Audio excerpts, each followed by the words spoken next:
नमस्कार दोस्तों, मैं सिद्धार्थ आप सभी का बहुत बहुत स्वागत करता हूँ। अभी तक महाविद्या की श्रृंखला में हमने ये जाना है कि महाविद्या में 10 का जो आंकड़ा है, 10 महाविद्या, ये क्या होता है, क्यों 10 आता है। फिर हमने ये भी जाना है कि महाविद्या सभी को क्यों जानना चाहिए, महाविद्या होती क्या है। हमने ये भी जाना है कि ब्रह्मांड की उत्पत्ति कैसे होती है और उसमें महाविद्या का कितना बड़ा योगदान है। परंतु जो आज का वीडियो है ये बहुत अधिक महत्वपूर्ण है हमारे आगे के वीडियोस के लिए, क्योंकि इसमें हम काली, तारा, षोडशी इत्यादि अन्य जितने भी महाविद्याएं हैं, इनके जो मंत्र हैं, इनके जो बीज हैं, उनका रहस्य जानेंगे। आज के इस वीडियो में हम व्याकरण की बात करेंगे, महादेव की बात करेंगे, संस्कृत की बात करेंगे और महादेव के डमरू की भी बात करेंगे। बहुत अधिक ज्ञानवर्धक होने वाला है ये वीडियो और मुझे पूर्ण विश्वास है कि आप इसे अंत तक देखेंगे।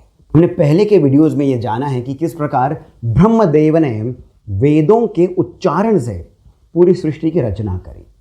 यानी पहले जब ब्रह्मदेव को वेदों का ज्ञान प्राप्त हुआ तो उन्होंने मन से ही इस पूरी सृष्टि की रचना करने की कोशिश करी, पर ऐसा कर नहीं पाए।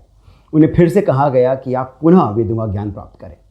तब उन्हें ये बात समझ में आई कि वेदों के मंत्रों का उच्चारण करना होगा, शब्द से ध्वनि निकालनी होगी, तभी जाकर के उन वाइब्रेशन से, उस कंपन से सृष्टि की रचना होगी। यहाँ तक तो हमने जान लिया। अब आगे की कहानी ये है कि ब्रह्मदेव ने एक बार रचना करके देवताओं को छंदों का ज्ञान दिया। हर देवता को एक एक छंद दिया, जैसे कि अग्निदेव को गायत्री छंद। अब इस छंद से होता यह था कि जो देवता हैं वे आगे के कार्य को वे नियंत्रित रखते, परंतु देवताओं को एक विचित्र सी कठिनाई का सामना करना पड़ा।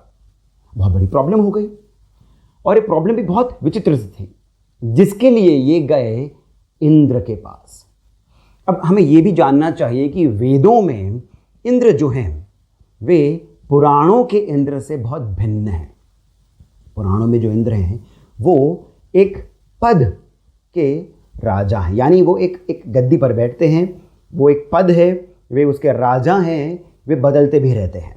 उनमें कुछ कुछ त्रुटियां भी आ जाती हैं, उनमें दंभ आ जाता है, उनमें लोभ आ जाता है, डर आ जाता है, बहुत सारी चीज़ आ जाती हैं। परंतु जो वेदों के इंद्र हैं वे सर्वशक्तिमान हैं, वे ही परमेश्वर हैं। जो देवता हैं वे पहुंचे इंद्र के पास और उन्होंने कहा कि हे प्रभु, जो वाक है ये जब हम इसका उच्चारण करते हैं तब तो ये अपना कार्य करती है, परंतु उसके बाद ये अदृश्य हो जाती है। यानी जो वाणी है ये अदृश्य हो जाती है। इसके कारण हम इसे आगे लोगों तक पहुंचाएं। ये जो क्रम है इसे हम आगे अपने शिष्यों को दें। ऐसा किस प्रकार हो, ऐसी कोई आप युक्ति निकालिए। तब इंद्रदेव ने 2 बातें कही, या फिर 2 बातें हुई। इंद्रदेव ने कहा कि इसके लिए जो यज्ञ होते हैं उसमें हमें वायु को भी कुछ भाग देना पड़ेगा। बहुत ध्यान से सुनेगा। इंद्रदेव ने कहा कि वायु को भी कुछ भाग देना पड़ेगा। और फिर उसके बाद में उन्होंने व्याकरण पूरी रची। ये 2 बातें हुई। अब इन दोनों बातों का अर्थ क्या है? ये जो इंद्रदेव का जो पूरा प्रकरण है ये आता है तैत्तिरीय संहिता में। बहुत ही अद्भुत सा ये प्रकरण है। अब इसका जो तात्पर्य है वो ये है कि जो शब्द है, वायु जो है, उसमें जो यज्ञ में भाग वायु को देने का अर्थ ये हुआ कि जो वायु है, जिस प्रकार आप शब्द का उच्चारण कर रहे हैं उस ही प्रकार व्याकरण का भी जो जितने भी रूल हैं या फिर जो लिपि आएगी वो भी उस ही प्रकार आएगी। इस बात को आप ध्यान में रखिएगा। अर्थात ये कि जिस प्रकार हम बोलेंगे उसी प्रकार लिपि भी आएगी। जो लिपि का जो भी शेप होगा, लैंग्वेज का जो शेप होगा वो उसी प्रकार आएगा। यहाँ से एक और बात स्पष्ट होती है कि जो देवनागरी है जिसमें संस्कृत लिखी गई है वो पहले तो देवताओं की ही भाषा है। दूसरा ये कि उसमें शब्द पहले आते हैं, लिपि बाद में आती है, व्याकरण बाद में आता है। अर्थात शब्द की महिमा बहुत अधिक है।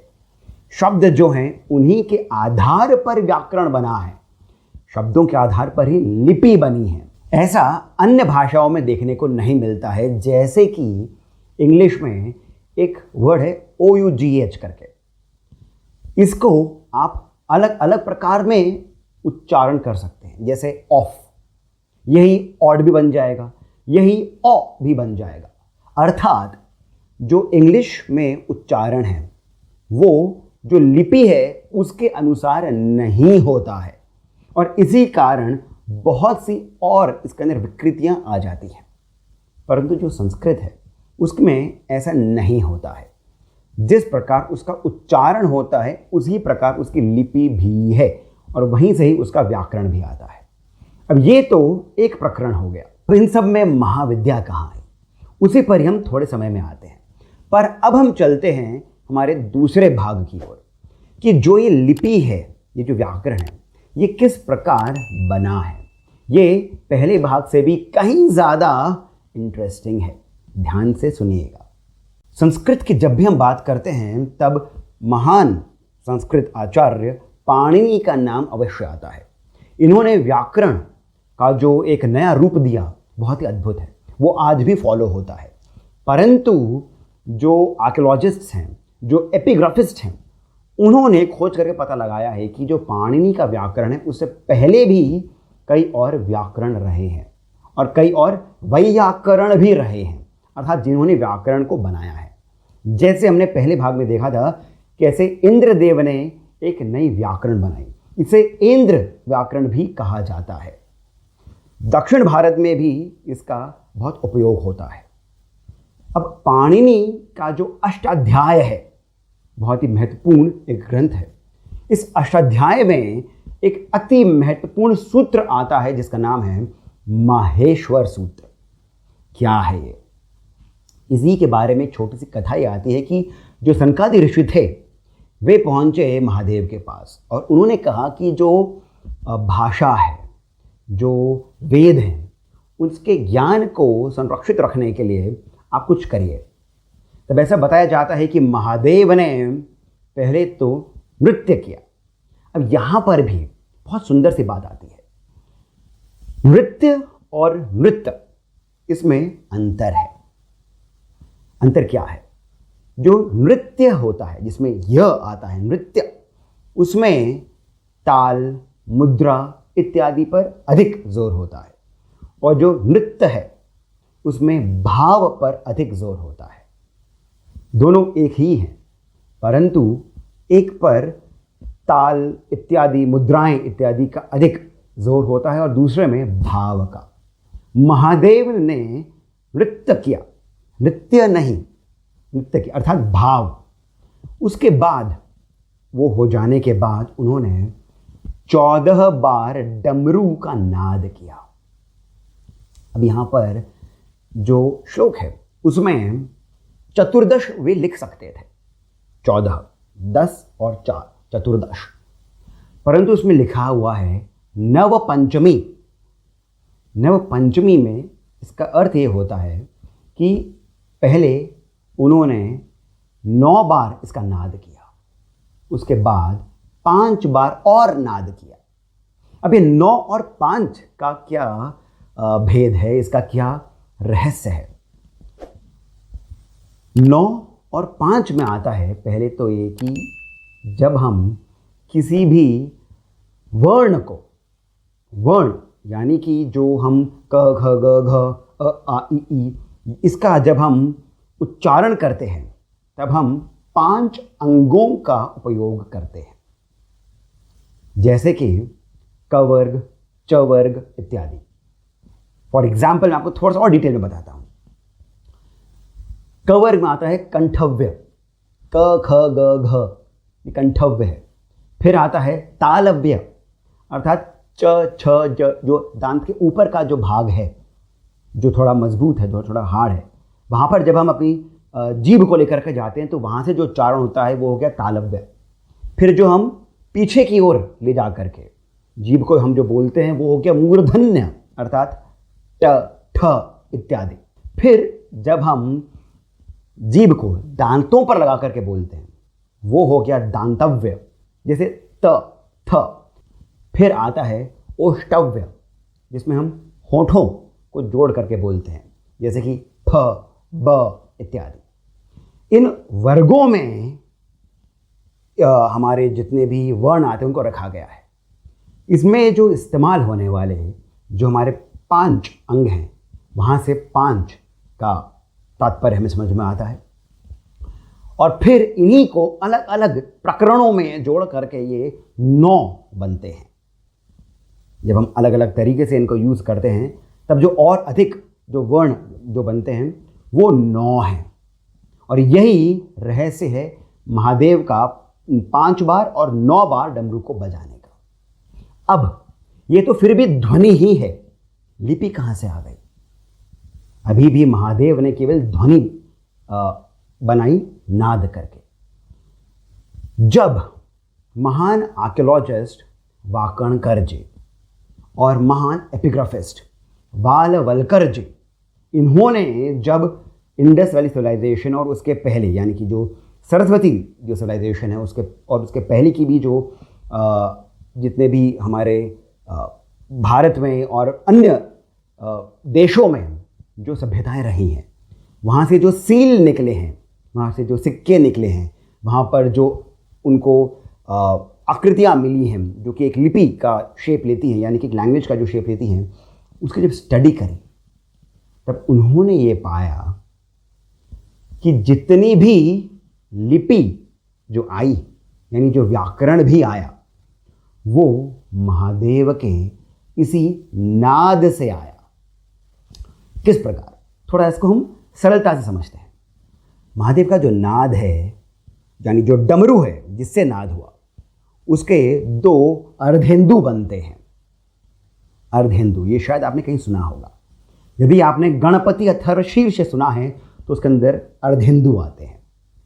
ये जो 2 अर्धेंदु है इन्हीं के ही अलग अलग मिश्रण से सभी प्रकार के वर्णों की लिपि बनी है। इतनी अद्भुत बात है। महादेव ने नाद किया, उससे ध्वनि हुई। उसी डमरू के जो अर्धेंदु हैं उन्हीं के अलग अलग मिश्रण से, अलग अलग प्रकार से उन्हें ऊपर नीचे इत्यादि रख करके वर्ण बने हैं। अर्थात जो देवनागरी भाषा है, जो संस्कृत है, ये जो लिपि है, ये स्वयं महादेव के द्वारा रची गई है। अब इसके अंदर एक और बहुत ही अद्भुत, बहुत ही अमेजिंग बात क्या आती है, जो मैंने आपको पहले भी बताया है। जो हमारी पहले का जो हमारा प्रकरण था जिसमें इंद्रदेव की बात आती है कि वायु को भी भाग देना पड़ेगा, ये सब कनेक्टेड हो जाता है। किस प्रकार? जब हम य बोलते हैं तो जिस प्रकार हमारा मुंह बनता है, जिस प्रकार अंदर हमारी जो जीभ बनती है वो य की ही आकृति लिए हुए बनती है। ट, ठ, ट के अंदर आधा आता है और ठ के अंदर पूरी तरीके से जीभ हमारी घूम जाती है। त, थ। अब जितने भी वर्ण हैं उनका जो उच्चारण है वो उसी प्रकार है। 5 हमारे अंग और उनको अलग अलग प्रकरण से रात में बना करके 9 और आते हैं। और इन्हीं 14 सूत्रों को जो महादेव ने दिए हैं उन्हें अलग अलग प्रत्याहार में रचकर अर्थात ग्रुप्स में बना करके पाणिनि ने एक नई व्याकरण संपूर्ण विश्व को दी। कितनी अद्भुत बात है। यहाँ पर एक और अद्भुत बात ये आती है कि जो हमारे महान एपिग्राफिस्ट वालालवलकर जी और महान आर्कियोलॉजिस्ट वाकणकर जी हैं, इन्होंने जब इंडस वैली की जो सील्स हैं उनकी जब स्टडी करी और जो पाया कि जो लिपि थी उसमें किस प्रकार अर्धेंदु जो नाद के जो डमरू के अर्धेंदु थे उनके अलग अलग अरेंजमेंट से पूरी वर्ण जो हमारा सिस्टम बना क ख ग घ इत्यादि वो रचा गया। उन्होंने साथ में ये भी जाना बाद में कि उस समय खड़ी पाई का प्रयोग नहीं होता था। अर्थात जो आपको चित्र मिल रहा है देखने के लिए उसमें खड़ी पाई जो बताई गई है वो सिर्फ एक रिप्रेजेंटेशनल पर्पस के लिए उसको रखा गया है, इसलिए वो डॉटेड है। नहीं तो उस समय खड़ी पाई नहीं होती थी। ऐसा माना जाता है कि महाभारत में जब श्री कृष्ण ने गीता के उपदेश में अर्जुन को ये कहा कि ओमकार में मैं अकार हूँ, तब से ही लिपि में ये खड़ी पाई का प्रयोग किया जाने लगा, जो कि विष्णु के बारे में बताता है कि वे आधार हैं, और ये लिपि का विकास है। जब हम देखेंगे तो ये पूरे लिपि की जो रचना है उसके विकास क्रम को बताता है। साथ में इन्हीं दोनों जो महान आर्कियोलॉजिस्ट और एपिग्राफिस्ट, इन्होंने एक और बात को जाना कि जो ओम है वो वैदिक ओम जो बनता था वो पौराणिक ओम से थोड़ा भिन्न था। अर्धेंदुओं के ही अलग अलग अरेंजमेंट से, जैसे जो नीचे के जो दो अर्धेंदु हैं वो अकार है, उसके ऊपर जो एक है वो है उकार, फिर जो एक और अर्धेंदु और साथ में जो एक चंद्र की जो आकृति लिया हुआ है वो है मकार। ये ओम का जो शेप है ये हमारे पूर्वजों ने इस प्रकार उसको बनाया। ये वैदिक ओम की रचना है। पौराणिक में इसका और विकास हुआ और फिर ये जो हम अब देखते हैं उसी का ये एक नया रूप है, यही ओमकार है। अब इन सभी बातों का जो सार है वो ये है कि हमारे जो मंत्र हैं, जो हमारे तांत्रोक्त मंत्र हैं या फिर जो वैदिक मंत्र हैं, वे सभी देवताओं की ही भाषा है। महादेव के ही डमरू के नाद से वे सब निकले हैं। इनका जो वर्गीकरण किया गया है वो भी कंप्लीटली साइंटिफिक है, और इसी कारण मंत्रों में उच्चारण बहुत अधिक आवश्यक है, और उससे भी अधिक आवश्यक है जो मैंने आपको बताया था महादेव के जो सूत्र है उनमें भाव, किस भाव से आप मंत्रों को जपते हैं वो सबसे अधिक महत्वपूर्ण है। इसका पूरा साइंस मैंने आपको अभी अभी बताया है, और यहीं से बीज अक्षर भी निकले हैं। गम, ग्लॉम, क्रीम, क्लीम, ओम, होम, जितने भी बीज अक्षर हैं ये सभी अलग अलग आकृतियों से जोड़ करके अलग अलग उद्देश्यों की पूर्ति के लिए बनाए गए हैं, अर्थात साइंटिफिक हैं, पौराणिक हैं, बहुत पुराने हैं, देवताओं के द्वारा दिए गए, महादेव के द्वारा इनकी रचना करी गई है। इसका अर्थ ये हुआ कि अब जब हम आगे के वीडियोज़ में काली, तारा, षोडशी इत्यादि अन्य सभी महाविद्याओं के बारे में जानेंगे, उनके मंत्रों, उनके बीज के बारे में जानेंगे, तब आपको समझ में आएगा कि ये शब्द जो हैं ये शब्द ब्रह्म क्यों कहलाए जाते हैं। ये जो बीज हैं इन्हीं का ही ध्यान करके आपको सिद्धियां किस प्रकार मिल जाती हैं।